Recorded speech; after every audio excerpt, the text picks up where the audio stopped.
Hey everyone, Tony again. Now in this video I'm going to show you how we do rosters, or how you can set up a roster for your series. So I'm going to go to my concerts page and you simply click on a drop down and then you would go to roster. And it's going to take you to a page that looks like this. Now I've already set up a roster, but if you wanted to do this for the very first time, you'd simply click add section. It'd give you a choice of things like, let's be silly here and add spoons. This concert, I want to add 2 spoon players, and you can see it just added 2 spoon players right here. Now I'm going to delete that. I go toggle this down and I'm going to delete it. So that's how you would add it. You can also add by a template. You can set up roster templates by doing it here, or we have a way where you can set it up based on your repertoire. If you set the repertoire up for the concert first, it would have a button over here that would say create a roster from repertoire. You would simply click it and it would assign all the correct numbers to play that concert. So this is what the sections look like. At a glance you can have details, like I can see that out of my violin players, 2 of them were emailed, 2 of them declined. I can see like my timpani player accepted. So at a glance this kind of gives you the status of everything. You can also hide a section by simply clicking on that. That would hide the violins from the front end. You can also look at the details by clicking this. Okay, this tells me that I've got 2 empty chairs I have not assigned. I've got 2 chairs assigned. I can look over here. These are notes. And if I want to go to edit mode, it looks like something like this. Now this is what it looks like to assign a chair. Now I want to kind of demonstrate this.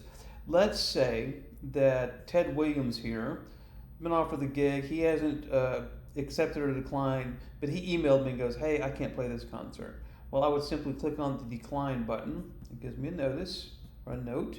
You notice this is now red, this X, and also this is red. This tells me that he declined it. So I'm going to give it to somebody else. Let's say I'm going to give it to Beth Blackerby down here. Now something I want to show you.